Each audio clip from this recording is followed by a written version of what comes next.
God this morning, amen. How many of you are proud, happy, amen, to be alive and kicking such a time as this, amen. Hallelujah. Amen. We're living in some excellent times, amen. To see the glory of God, to see, man, and just God moving in our lives and our loved ones, amen. Hallelujah. And just seeing the miracles of God, amen. Hallelujah. Man, Pastor, you know, I didn't see you. Well, you woke up this morning. That's a miracle. Amen. Hallelujah. Man, you're able, amen, hallelujah, to taste. Amen. You're able to do, you know, some of the things we take for granted for. Amen. It's worthy to give thanks for the little things. Amen. And I'm telling you what, I'm so happy. I'm glad, amen, that you're all here. Thank you so much. Amen. We're going to have a great time. If you have your Bibles, turn with me to the book of Matthew, chapter 14. We're going to continue on to that series, amen, that we started on Sunday.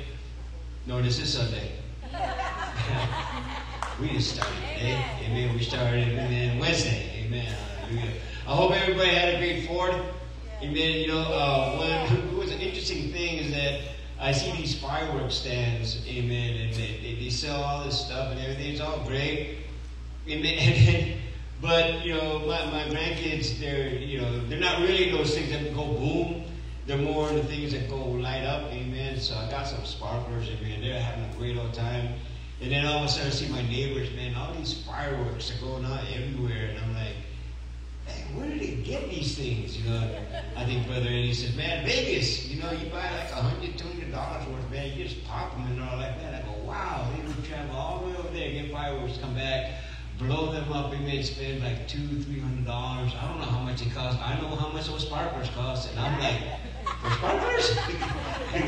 Really? For 3 little boxes of sparklers, man, this is really that much? Yeah, well, wow. Now, so I can only imagine, man, but it's a celebration, you know what I mean? I mean, some people, man, they celebrate Christmas. Some people celebrate Halloween. Some people celebrate, you know, all this and that. Some people like fireworks. No problem. Amen. I had a great show. Amen. Hallelujah. Man, and it didn't cost me anything but, you know, 3 boxes of sparklers. Amen. Which to me was amazing. But I say that as an introduction to this because Wednesday we started, amen, on when Jesus told the disciples, go in the boat, baby, and this is after he fed, you know, 5,000 men with 2 fish and 5 loaves of bread. Amen. Wow. You know, that doesn't, you know, the amazing thing about that, amen, is that that's a miracle in itself because whoever heard of, man, even McDonald's can't do filet-o-fish sandwiches like that. You know? But here, and not including women and children, the Bible says, just 5,000 men. And they were all satisfied and they had plenty left over. Let me start off with this, guys, that when God blesses you, He blesses you with more than enough blessings. That there'll be other blessings, amen, that you can share with people. Can you imagine those people going home? And I'm sure someone will pack lunch and they go home and goes, hey, where'd you get those, man? You wouldn't believe it, man. I went to a meeting with you know, in the desert. Meeting in the desert? Yeah, I mean, a great one for us. Amen. Meeting in the desert. Amen. And this man, Jesus, was there, and he was preaching, he was teaching, it was great, it was everything.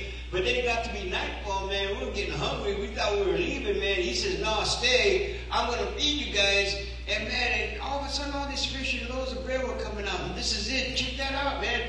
Wow, I've never tasted bread taste like that. I've never tasted fish like this. Because how many know when God gives you something, man, it's beyond our expectation. Amen. Right? Even manna from heaven in the Old Testament, amen, the book of Exodus, what does it taste like? It tastes like wafers with honey. Now, you know, I can only imagine because they sell those crackers, but they're full of preservatives, so to speak. You say amen. But if you can imagine, you know, I think it was one story when they had this bread that looked like Old Testament bread. And I can only imagine what that tasted like, man, when you dip it in pure honey, you know, and you're like, wow, this is satisfying, this is so good, you know, and this is what God can do in our lives. Satisfy us where the world will not and cannot. Yes, amen. You see, we can find that, you know, that 21 an hour job. Brother Eddie was telling me, man, yes, some guys at his work, man, they're making $47, $21 an hour, man. But yet, they will kill themselves for overtime. Why, dude? Well, it's time and a half. But you're making all this time, all this money. What do you do with all your money? What do you do with all that? Amen. You know, I mean, you're single, you're married, whatever. Amen. Are you trying to tell me, man, that you don't have more than enough? Where the people of God, you know, the Word of God promises you in the book, amen, of Malachi, it says, prove me now, saith the Lord, that if I will not open the windows of heaven and pour you out a blessing, amen, that you have no room to contain it. Look what we have to do, amen, in order to get the riches from God versus what the world has to do, amen, to get the riches that they desire. Not only a 9 to 5, but a 9 to 9. A 9 to 10, a 9 to 12. And then they come home and they still say, man, Uncle Sam took a big chunk. Yeah, I know, I've been there. Know what that feels like. Work a double shift and come back, man, and say, this is it? Well, yeah, you know, you had taxes. What kind of taxes? Income tax, outcome tax, this tax, that tax, you know, state tax, dumb tax, carpet tax, you know, whatever it is, amen. You know, and it seems like the more you make, the more they take. But with God, the more you give, the more you come back. Amen. And I want to say that, amen, because, you know, the disciples, man, when they said, well, what do you guys have? And he said, they didn't even have anything. He said, well, there's a boy here. And wait a minute, you taking a boy's sack lunch? So yeah, he offered him, man, look what God can do. Look what God can do in our lives, amen. And I'll get to my text in a minute. Look what God can do in our lives if we just say, yes, Lord. Now, does that mean you're not going to go hungry? Listen, there's a difference between going hungry and being hungry. Okay? There's a difference about going hungry and being hungry. When you are hungry, how many know? Most of the hardest decision is, what are we going to eat?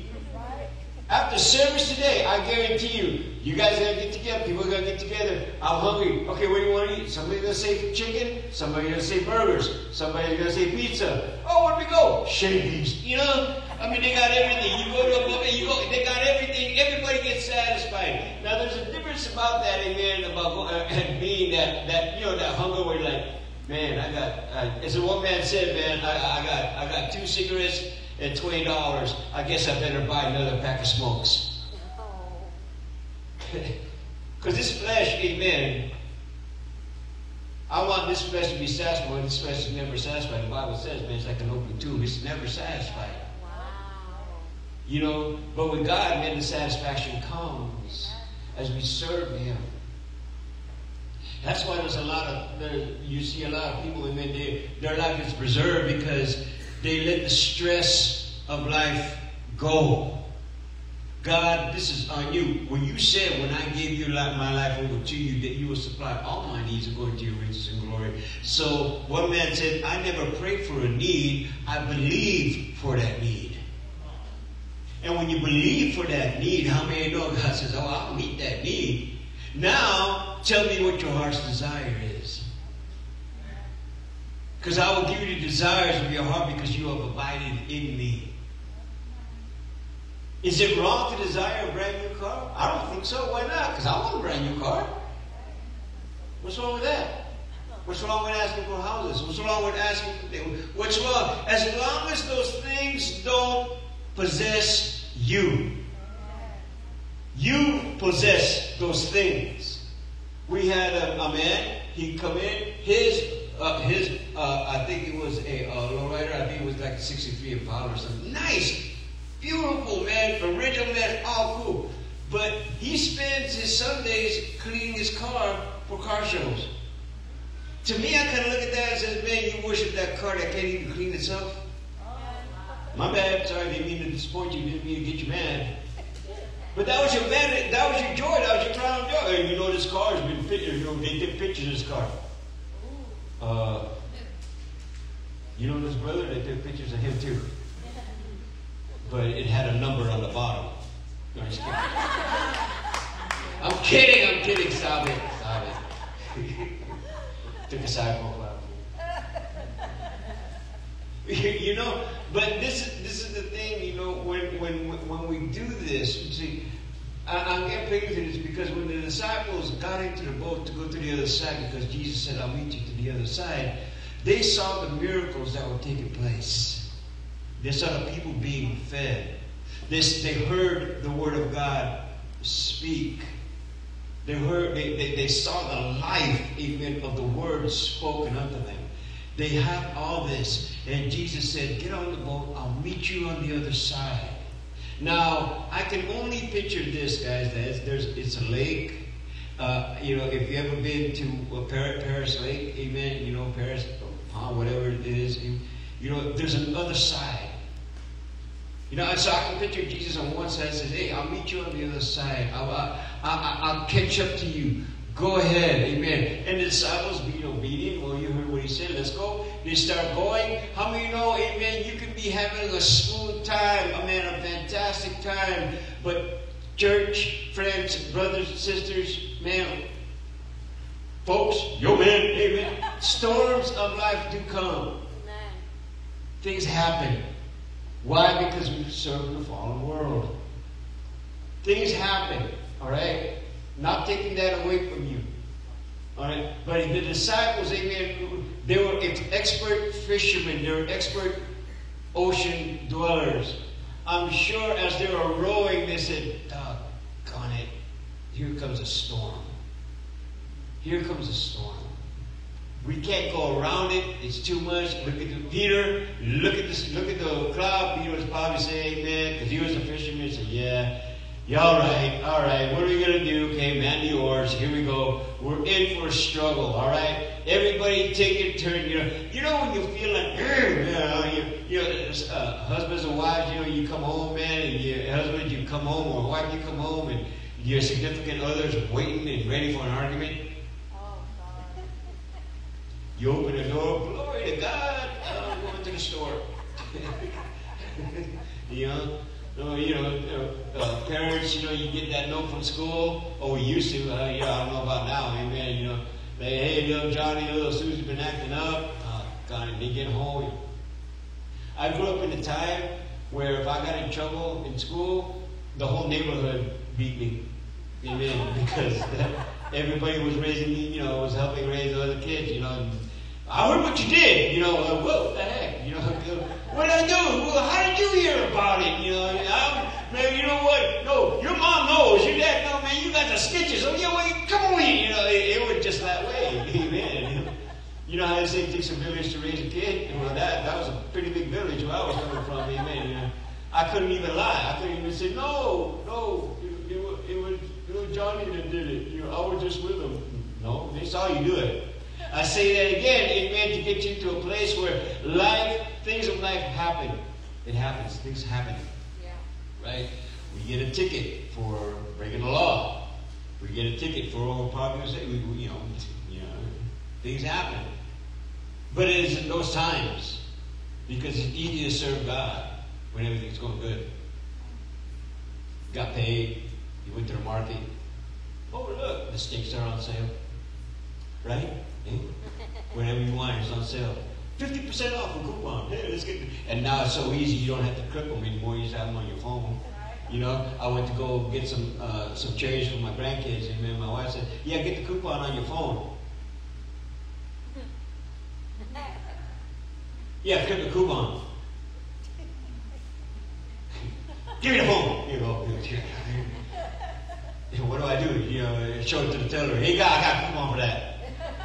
You don't have to cripple me anymore. You have to go. All right, fine. It gets that way. And you have to buy food. You have to do. You're hungry. You can do all these things, man. The price of this, the price of that, the price of gas is $5 an hour. $5 an hour. $5 a gallon. $5 a gallon. Amen. $10 a gallon. But we, as people of God, as children of God, shouldn't have to worry about that because God supplies all our needs. This is not a surprise that gas in California, you got that gas is $5 an hour. You go to Arizona, it's $3.50. You're like, is there a magical line we just crossed? $5, $3.50. How did that happen? And we have the refineries in California. We ship them to other states. We have the refineries right here. It should be the cheapest here. But no. Why? Because I don't like greed of other people. I like what one man said, there should be no starvation in anywhere in the world. Because farmers or whatever, man, whoever owns a conglomerate of food, and I found this out when I was going to school, that sometimes they have what they call a bumper crop. That means that they grew too much food. And instead of giving it away, they set it somewhere to rot or either to give to animals. Now, if animals are able to eat to their heart's desire, what can't people? Almighty dollar.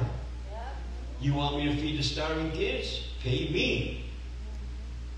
Why? You're not going to do anything with it. Well, it costs gas. It costs this. It costs that. I know that. But you don't think that people are going to rally together and say there are these children that are starving? I get that.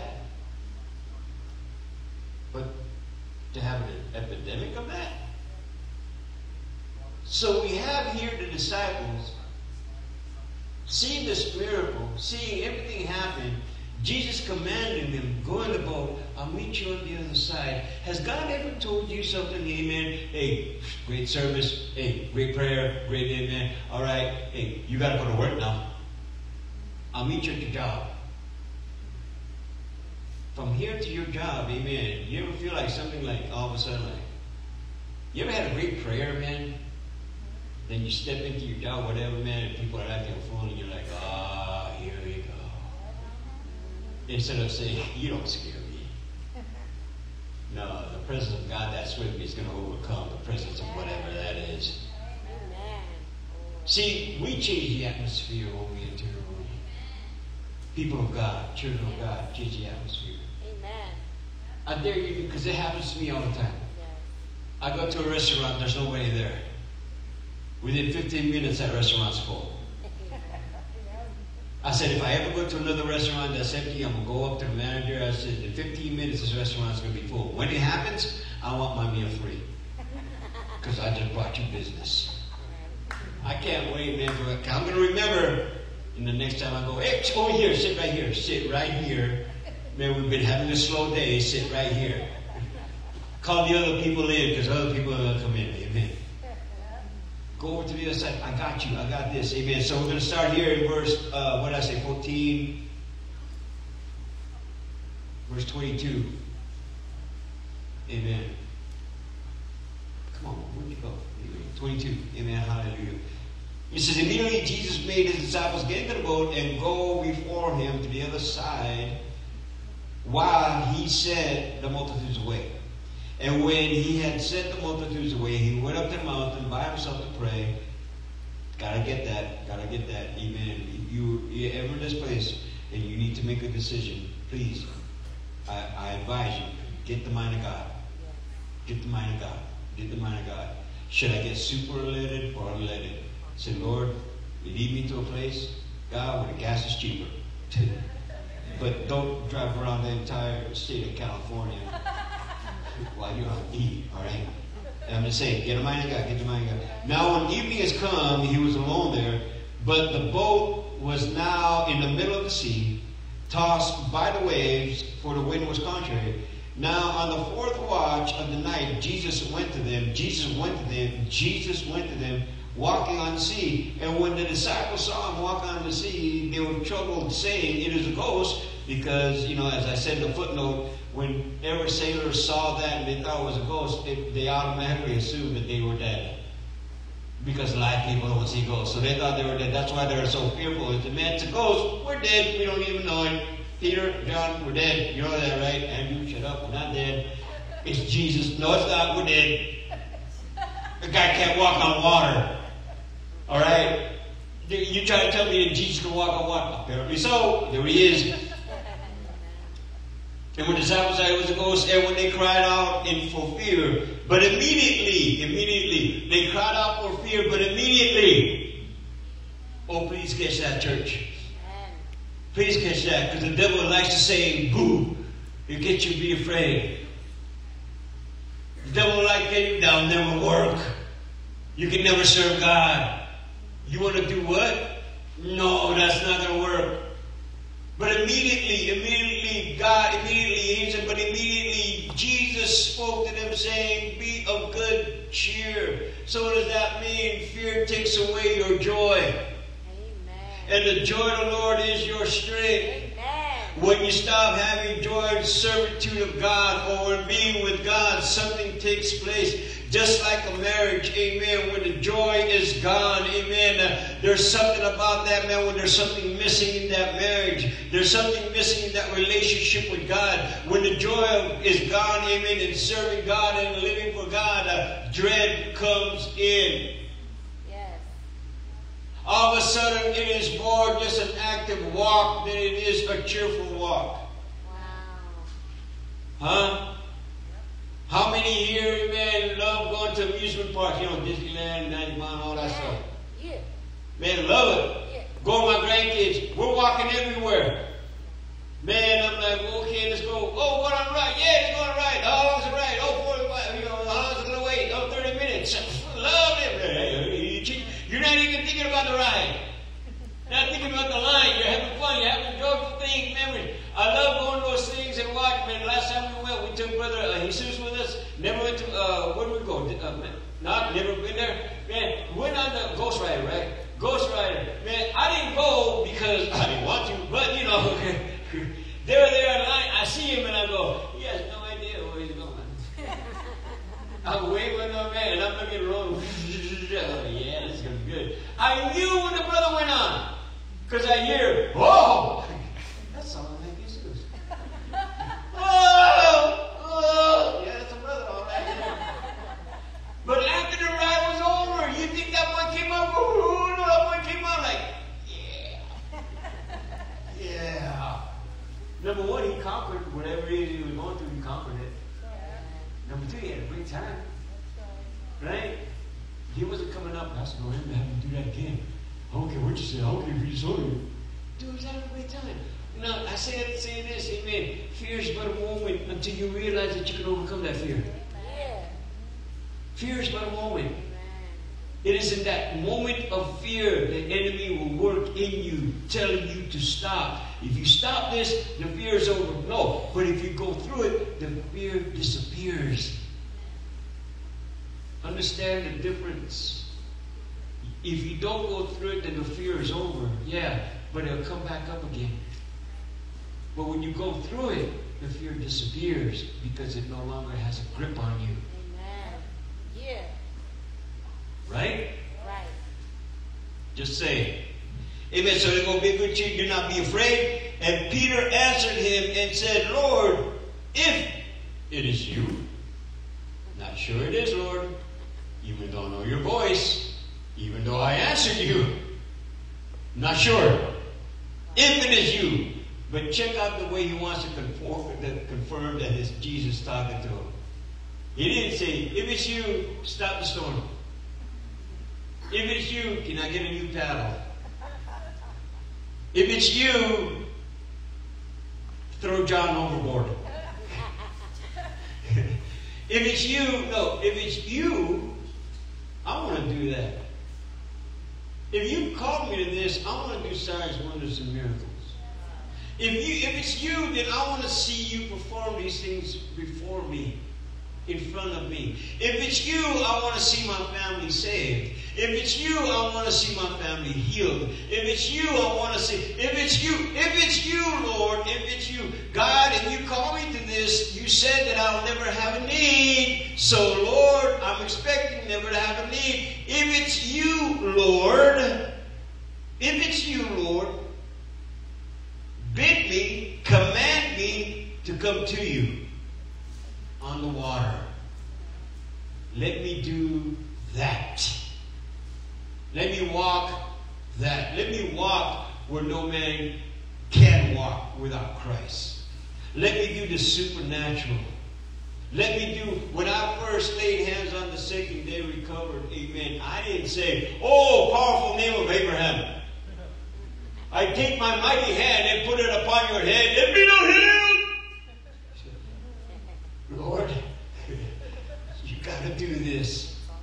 These people made the altar call believing in you. That I said, you can heal them.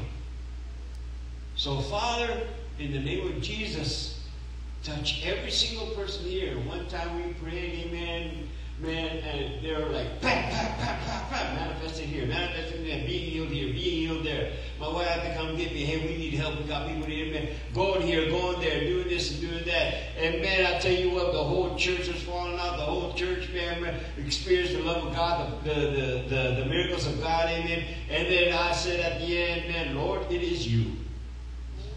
Amen. It is you. Look what the Lord has done. It is you. And what God did back then, He can do today. What is the difference? Is when we have the belief and the faith of God, enough in God to say, Lord, you can do it then, you can do it right now.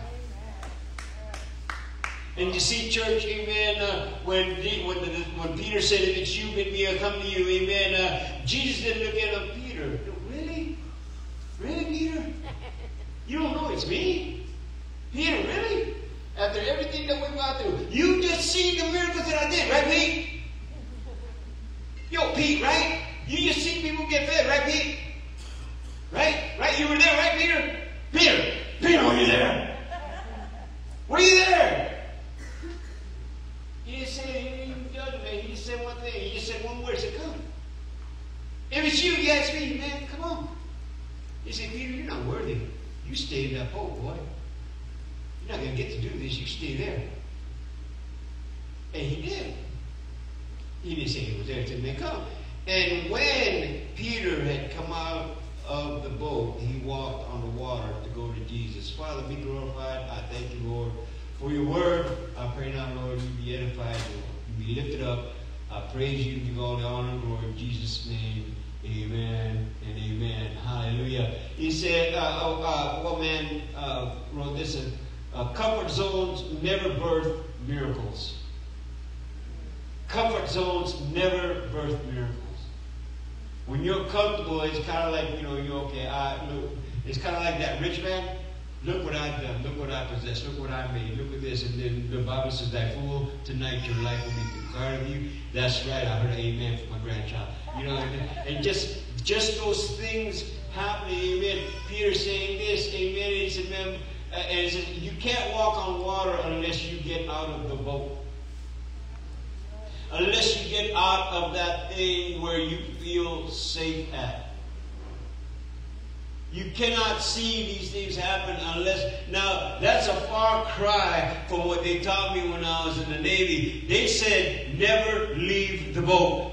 I don't care if the boat looks like it's sinking. You wait for that boat to sink before you even think about leaving that boat. You stay in that boat. Why? Because that is your safety net. It is above water. So as long as it's above water, you don't leave that boat. But Peter wanted to do the supernatural, wanted to do the miracle. So what does that mean? Leave the boat. Leave your comfort zone. Leave that thing that's giving you an anchor.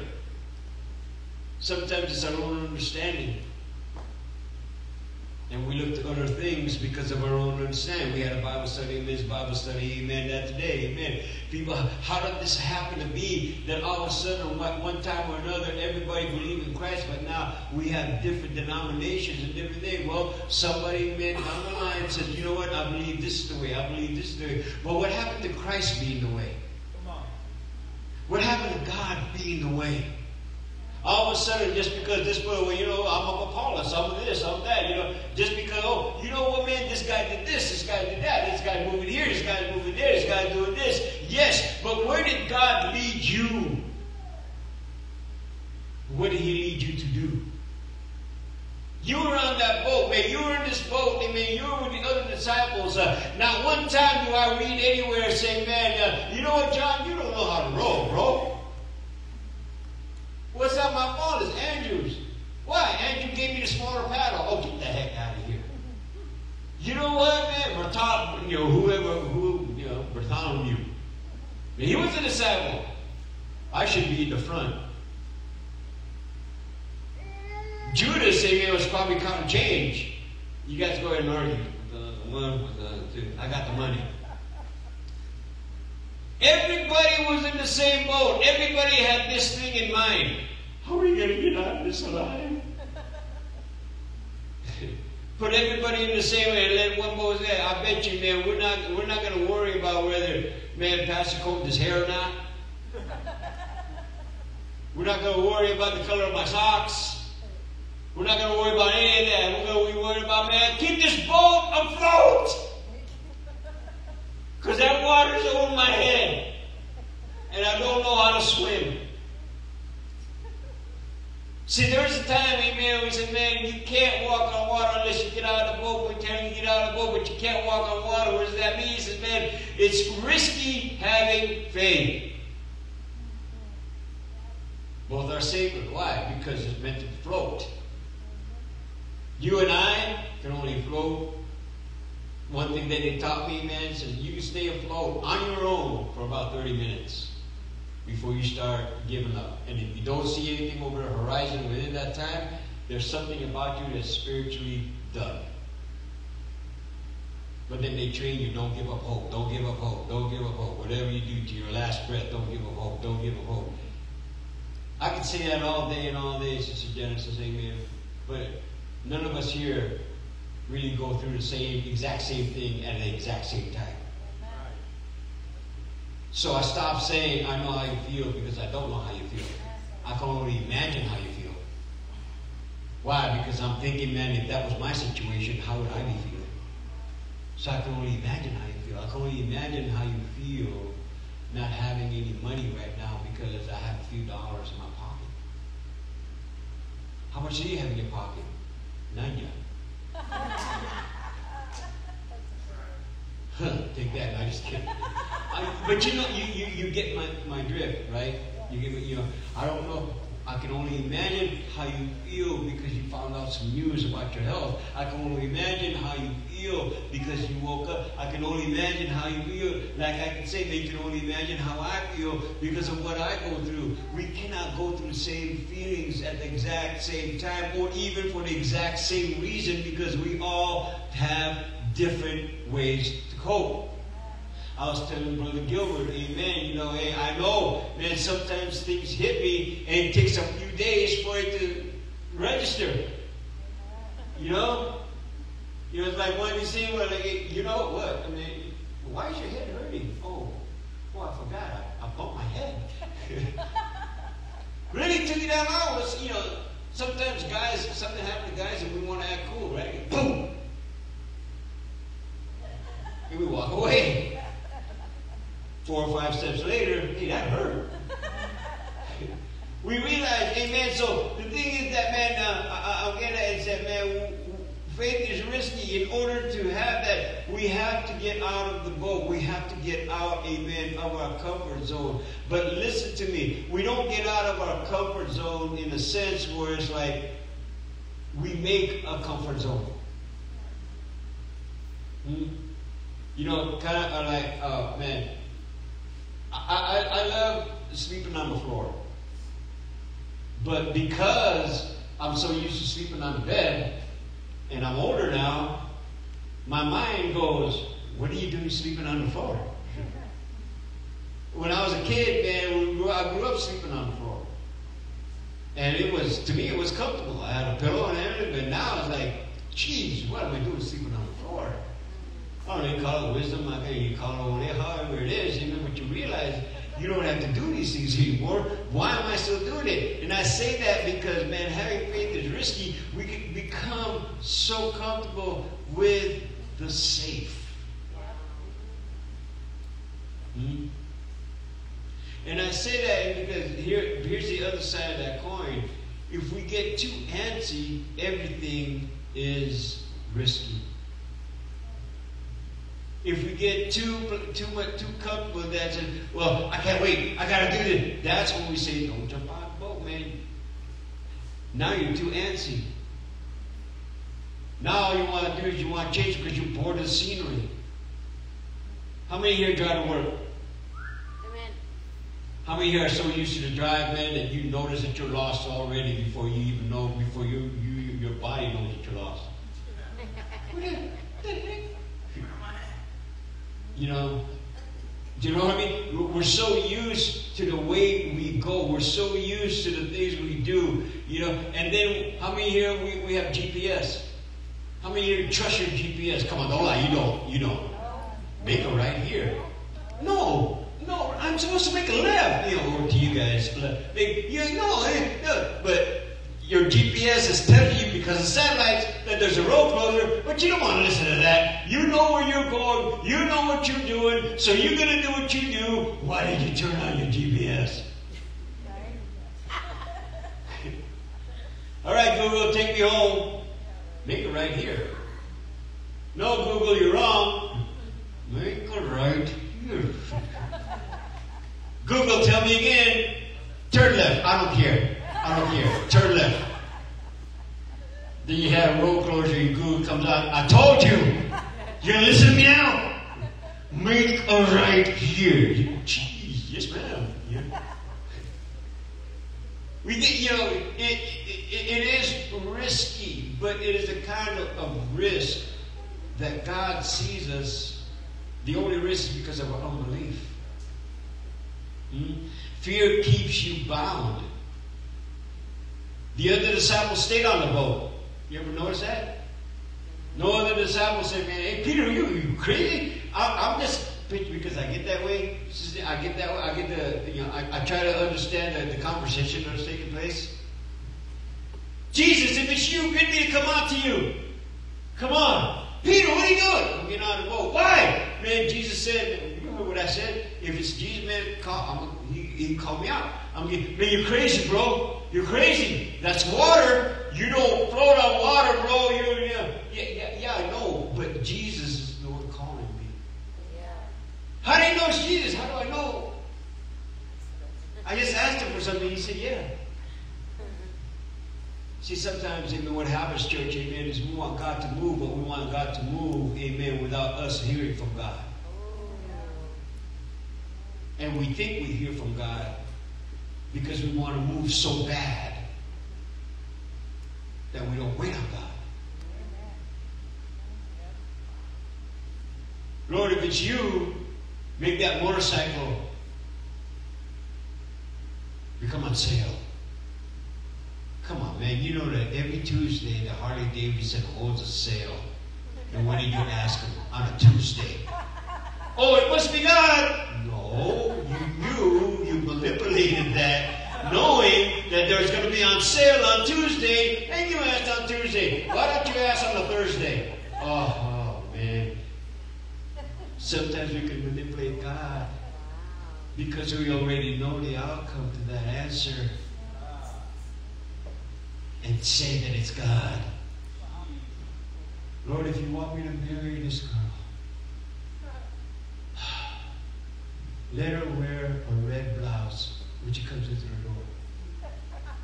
Bro, it's Wednesday. She only has 2 colors. Red. And on Wednesday she wears red. Why don't you pray that she went to the store and bought a pink dress, a color that she never wears? Because then it won't be answered. According to you. So we have to believe that it is God. We have to know that it is God. We have to know, amen. When I ask for things, man, I become Gideon. Lord, if it's you, cause this to happen. Lord, if it's you, cause this to happen. Because when I go to other churches and pray, when I go to other churches, amen, and deliver, Lord, what word do you want me to deliver? I want you to, and sometimes, amen, I have my own if I preach a 3-day, a 3-night revival, I have my 3 sermons ready to go. Man, I'm looking over to them. I'm comfortable. I can preach like this. I can preach talking to you, man. I look at my notes and I'll get a word and get one word from my note and I can take off from there. But sometimes God, hey, I changed my mind. Not that he does. Not that he does. But you get my drift. Sometimes God says, no, you know what? I want you to preach this instead. Why? Because somebody listened to my voice and they're going to be in that service. Or the pastor's going through this. Or this happened. Or something took place. And I want to encourage them. That they know that I'm talking to them. What I'm saying there is this, that I'm open for what God wants to do in my life and how God wants to transform me in doing this. I don't know it all, contrary to popular belief. If Pastor really cares, he's going to tell me this. I'm not up here going, I got it. I rely on the Holy Spirit, just like we rely on the Holy Spirit. Yes. Right? Right. See what happens, amen, is that when fear keeps us bound, amen, we want to stay in a place, amen, where we cannot hear from God anymore because it's safer to hear our voice. Because it's what we want to do. Right? It's what we want to do. And no matter how much God speaks to us, we can get to that place where it's like, no, I already heard from God. Are you sure it's God, bro? Yes, I'm sure it's God.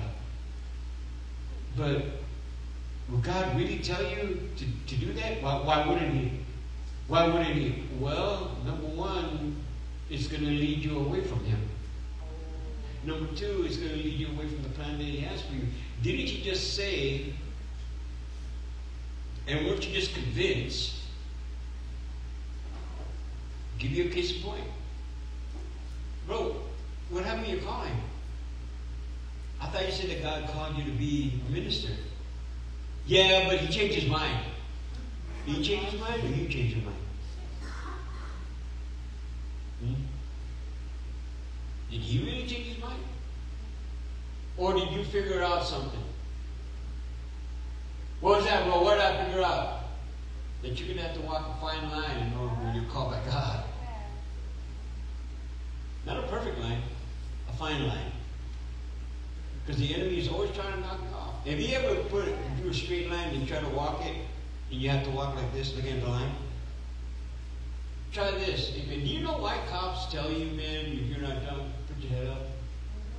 Because no matter how intoxicated you are, you can follow the two double lines because now you see double. And they're straight, you can follow a straight line. But you can remember if something's off, remember when you do this and you can't. But here's the thing. I was in a service with this one guy. He cannot stay on one foot still.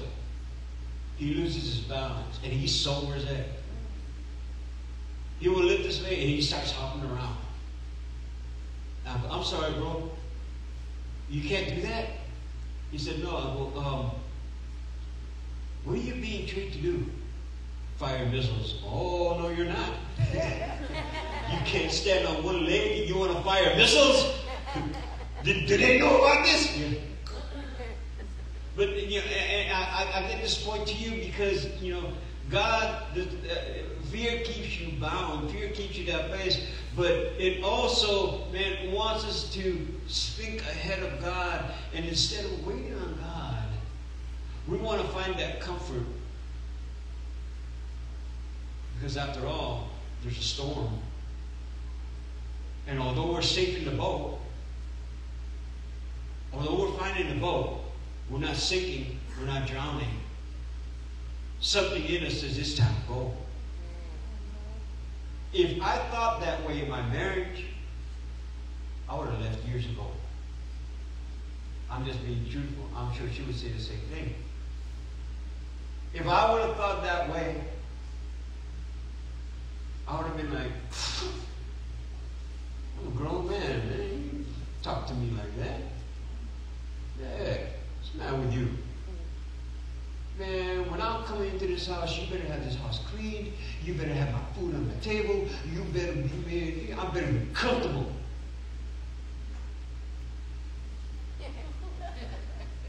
Okay, you already heard that, right? But, right? When things get uncomfortable, hey, I don't like the movie, I leave. Why'd you go to that movie in the first place? I don't like horror movies. Especially the bloody ones, especially the ugly ones. Amityville Horror, The Exorcist, all that stuff. My friends knew this growing up. They loved to get me to these type of movies to see how I would react. Bro, when the movie theater is dark, I can close my eyes. Yeah, but you can hear it. That don't bother me. It's a visual thing. The Exorcist was on TV. And my boys, my friends, my buddies, hey, we're going to watch a movie. Cool. Sit down. What are we watching? The Exorcist. Oh, no, we're not. Come on, bro. Don't be such a coward. Yeah. I didn't have to worry because they would tell me what's coming up next. Oh, he's going to, man, really get scared. Watch. This is the part where I'm like, sis, I know it's coming.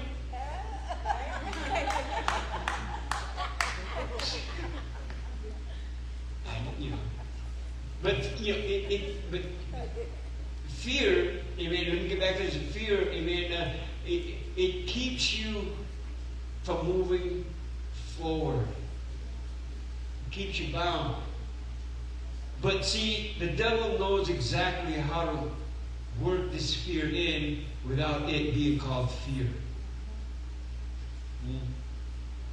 How's that so? Sometimes he disguises fear as saying, like, common sense.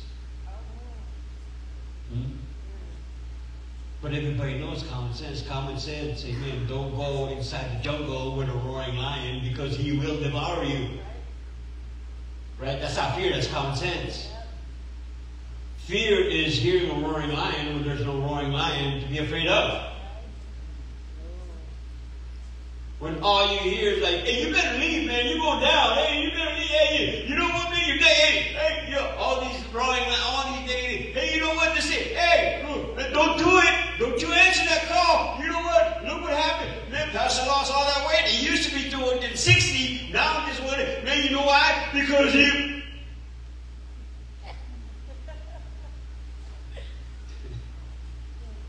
There's a difference. Amen. See, common sense will come in and say, hey, don't go put your hand in that cage where the lion is. Fear will tell you, don't even go near that cage.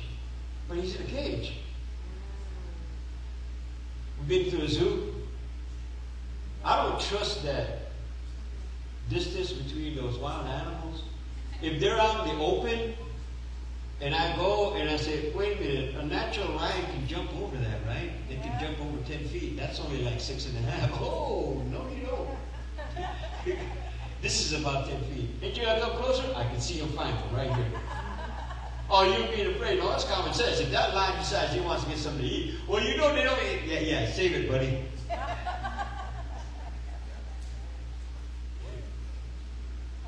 But fear will not keep me going near a lion when I know it's sedated.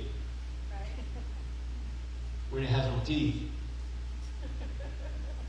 Jesus, amen, honors bold faith. See where we're at right now? This church where we're at right now? So how much faith do you have in this? How much faith do you have in me? How much faith do you have that I can do what I said I'll do? Not me, God. Let me rephrase that. Amen. How much faith do you think you have in me? Okay, now, if you had that much faith in seeing that I will heal the sick and I will do this, are you bringing in the sick? Are you bringing in the lost? Well, what about you? What about me? I'm asking you, though. I'm asking you, though. Because everybody likes to point to the pastor and go, well, what? No. You. Let me turn it around. Because everybody likes to point at me and say, well, what about you? You're leader this and you're leading this and why don't you lead this? And I am. But each and every single one of us I know wants to do more for God. Well, Pastor, you know I have a job. Hello. I'm not doubting you. I'm not saying that you're here. No, I'm not. I'm trying to get you to a place to understand that God works through you as well. God works through you as well. It is not just the anointed one up there with the microphone. I guarantee you, you speak the words of life, God will give you that anointing to see people saved.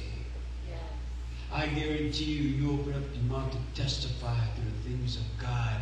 God will lead people to you because they know and see the miracles of God happening in your life. Come on, look at us. Amen. Look at my life. Who would ever have thought to little Filipino like me? You know, and I can't even do a great Filipino accent. I can't even do a decent one. And I was born there. You know who can do a decent Filipino accent, who does really good? My son Justin. He was not born there.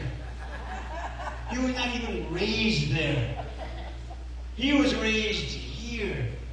But yet he can get away with it. Amen. With me, it sounds so phony. Unless it comes out naturally. And my wife said the only way it comes out naturally is when I mentioned that restaurant, El Pollo Loco. Because I say El Pollo Loco Loco. Did you hear that? That was natural. I did not make that up. And I say that because of my point, amen, is that Jesus honored bold faith when Peter walked on water. Jesus honors your bold faith when you put it into action, when you pray for that loved one who is not saved, amen. When you let your light shine, when you let your walk be known, amen. When people see you, when people, man, when you raise up your hands to the Lord and say, man, yes, I'm accounted as one of them, and you stand on your ground at your job, when everybody else is telling those nasty jokes, you walk away. When everybody else has a little bit of faith because they think, man, oh, look at you, no, look at me, yes, look at me, because it's a miracle of the way I live, amen. For me, this individual, to do the things I do, it can be nothing but God. Amen. Yeah. It can be nothing but God. How many have the eloquent of speech of Solomon say, thus saith the Lord thy God? I may not have to walk as others, you know. I may not. Let me tell you something, friend. That if God can reach that, I may not have that type of deal, amen. But what I do have is Jesus, amen. And Christ crucified. And letting you know that God can do the very same thing for you, amen, as He's done countless times before. And what is that? To do miracles, signs, and wonders. To lay hands on the sick and they will recover. To pray for people, amen. To lift people up. Man, to get out of the water. And to get out of the boat, I should say, and walk on water, amen. To get out of the boat and see more of Jesus. Amen. Peter walked, amen. Faith isn't final, amen. What does that mean? Oh, man, I'm sorry, faith. Wow. Can't read my own writing and I typed it. That's bad when you type it, amen. You still can't read it. Failure isn't final. Failure isn't final. Peter sank, amen, but Jesus saved him. And he cried out to him. Faith isn't final. Even in that, God was showing a miracle. Oh, God showed a miracle. And what was that? The saving faith of Christ. How many of us, amen, have ever thought, man, I'm sinking here. I'm sinking here. Amen. It seems like, you know, and listen, have you ever said this thing? It seems like I'm sinking. It seems like everything I touch is going to ruins. It seems like. It looks like. How many years have ever done the Rubik's Cube? Right? Now, how many have done what I did? Took it apart and just put it back in. But how many have seen these kids like with one hand? Because there's a mathematical thing to that. Right? I'm just too lazy to figure it out. It's so easy now, just watch the video. You know, just like, whatever. Kids juggling and fixing, whatever. But when it first started out when I was in high school, you know, I just took it apart, put it back together. Hey, I did it. Yeah, how'd you do it? I have no idea. I just did it. And you know, I say that because, you know, I've had friends do that, and they kept doing it, and they kept doing it, and they kept doing it. And some of us got frustrated, you know, put it down, man. And then somebody said, just take it apart, put it together, did that. And what I'm getting at, amen, is as long as we have breath in our lungs, as long as we're doing what we're doing, failure isn't final. We just call it setbacks. Been to so many diets, man, I can write better books than some of these people who wrote books. Right? There was a mailman who walked so many miles, amen. We gave each other, on our shoes, man, reviews on our shoes. How are those Converse? Scale of 1 to 10, I'll give them a 3. What about you? I'll give it a 4. Okay, never buy those shoes again. In other words, man, our life experiences together, amen. We can have one individual, man, that if they took for granted forever, the lesson we give them, they'll be perfect. But unfortunately, we live in an imperfect world. What does that mean? And the devil goes around like a roaring lion, seeking who he can devour. And when he makes that sound, you're doing nothing. You are nothing. We kind of stop at that scripture and forget, but Christ came to give life and life in abundance. I'm not worried about the roaring lion. Why? Because I have a God that gave me life and life in abundance. Last point, amen. I got this from somebody. Is growth requires getting wet.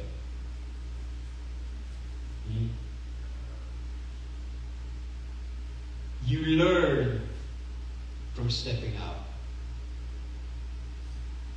What does that mean? It said you will know, amen, your God, because those that know their God shall do great exploits. But you have to know your God. You have to learn the love of God. What does that mean? Man, I can tell you I love you all I want, man, but you'll never believe me until you see the act of love. Right? Then you cannot deny it. My God truly loves me. How do I know? I should have been dead. Or at the very least, lost forever. I should have this, I should have that, I should have this, but God came in the nick of time to save my life. God did it. Hear me out when I say this, church. Christ saved my life. Amen. I gave everything. I gave everything to God. Not man. Not a program. For God. My allegiance is to God. And where God placed me, that's where I'll be. If God tells me to go preach here, I'll preach there. If God tells me to fast here, I'll fast there. If God commands me, and my wife and I spoke, and if God ever commanded me, I want you to go overseas and start a church. Pastor Darnice, we'll see y'all later. But I better be sure it's God. Because I would hate to end up in the Philippine Islands going, now what do I do? Now where do I go? See, I don't even sound good trying to think of Philippine Islands. Where's Justin? Justin, say, where do I go? What do I do? Right? Jesus is walking on water. He's calling us to do the same. This church, I believe, man, is a church full of signs, wonders, and miracles. Yes. I believe, amen, every service, amen, is an opportunity for the Holy Spirit to do that. Amen. I really do. I believe that this altar call, amen, when you come, man, whatever it is, whatever happens, and you leave, you don't leave the same. You leave delivered. But sometimes we get too embarrassed and thinking, man, I don't need deliverance. I don't need that. I don't need anything. I just want to go thank God. Well, come thank God. And maybe God will reveal to you and says, hey, you know that thing that you've been dealing with? You know that pain, that heartache, you know that bitterness and anger? I want you to forgive.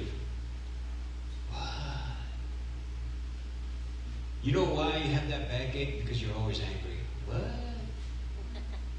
You know why you can't shake that? Because you're always this, you're always that. You've been hurt so much, man, you feel like you're a punching bag. It's time for it to stop. See, here. But sometimes we feel so guilty just coming up here. Like everybody's judging you. Oh, who am I going to get up there? Yeah, oh, I know what she's praying for. No, I don't. Nobody does. That's between you and the Holy Spirit. Amen. But see, that's when the Holy Spirit gets a hold of you and says, I got you. You say amen? Amen. Bow your heads with me. Father, in the name of Jesus, I thank you, Lord, for your word. I thank you, God, for